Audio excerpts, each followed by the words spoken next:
Xiaomi strikes back. The teardown of the 17T Pro is here. There's a phone positioned to compete with the overseas Leica version of the Redmi K90 Extreme Edition. How is its internal build quality? With this release, will the domestic Redmi K90 Extreme Edition still be launched? I strongly recommend that you switch right now. The 17T Pro just launched, and I spent $3,999 to buy one for a teardown review. How many phones has the Xiaomi 17 universe released? Let me know in the comments. Many 5G groups might not be familiar with this series, mainly because the T series has always been sold abroad. Simply put, it is the overseas version of the Redmi K series Extreme Edition, plus Leica imaging. You can check the chart for the corresponding models. We have filmed a Disassembling the Xiaomi 13T Pro before. As for the Redmi K series Pro and standard versions, they are categorized under the Poco brand, like the Poco X6 Pro we filmed previously. I have to say, that phone really looks great, and its build quality is truly on par with the Xiaomi digital series. Comparing these three phones, the Max, the Pro Max, and the T Pro, which design do you prefer?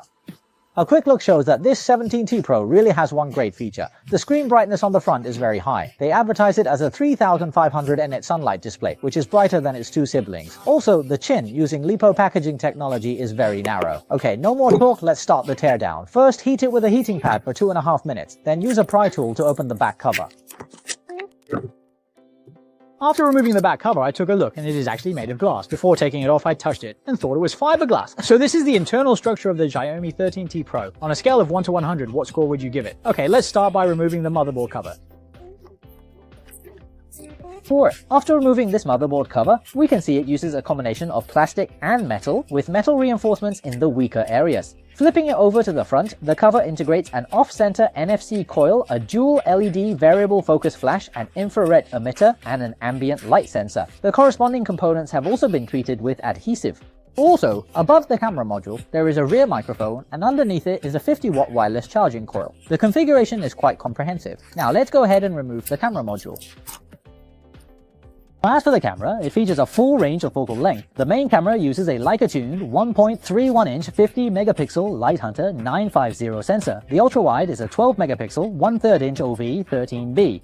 Next, let's look at this Leica periscope telephoto lens. It is a 50-megapixel 5x zoom periscope telephoto using a 1/2.76-inch Samsung JN5 sensor with an equivalent focal length of 115mm, and it supports a 30cm super macro. At this price point, this 5x periscope telephoto is truly very strong. Then, it is paired with a 32-megapixel front-facing camera. As for the periscope telephoto performance in the evening with average lighting, although both are 5x optical zoom, the 17T Pro has a smaller sensor and less light intake, so there is more image noise. If you are looking for photography, you definitely wouldn't choose this phone. The main selling point of this phone is its large battery, paired with decent enough cameras. If you really want ultimate image quality, the previous generation Xiaomi 15 Ultra is actually better than both of these phones. I checked the current resale price on Chuanchuan, and it is only 2,718 yuan, which is much cheaper than the 6,499 yuan at launch. At this price point, you really cannot find another phone with this level of imaging. Used phones on Chuanchuan are quite reliable. Now, let us remove the motherboard. As you can see, the area under the motherboard corresponding to the system-on-chip heat source features a direct contact vapor chamber cooling design. This vapor chamber also has a raised platform to better facilitate direct contact with the motherboard. From the side, you can see it uses a single-layer motherboard design, which is very beneficial for heat dissipation, and it did not resort to a stacked dual-layer board despite this balanced camera configuration. As for the processor, this time it uses the Dimensity 9500S paired with LPDDR5X and UFS 4.1. On the motherboard, there is also a motherboard microphone located right here. Underneath the motherboard, you can see a top speaker. After removing it, you can see it is a 1012 specification top speaker with a non-all-metal enclosure. Next, let's move to the battery in the middle section. Wow, it has been a long time since I have seen a dual-cell, dual-port design. The benefit of this is faster charging speeds. The total battery capacity is 7,000 mAh, and the manufacturer is Sunwater Electronic from Zhejiang. We haven't seen a Sunwater battery in a while, have we? Let's take apart the charging port module. Looking at this bottom speaker, it uses an 1115 specification, fully metal encapsulated speaker. Let's compare the actual sound quality with the Xiaomi 17 Pro Max. There's a wall around your heart, but I notice you flickering, occasionally letting out a faint, warm glimmer.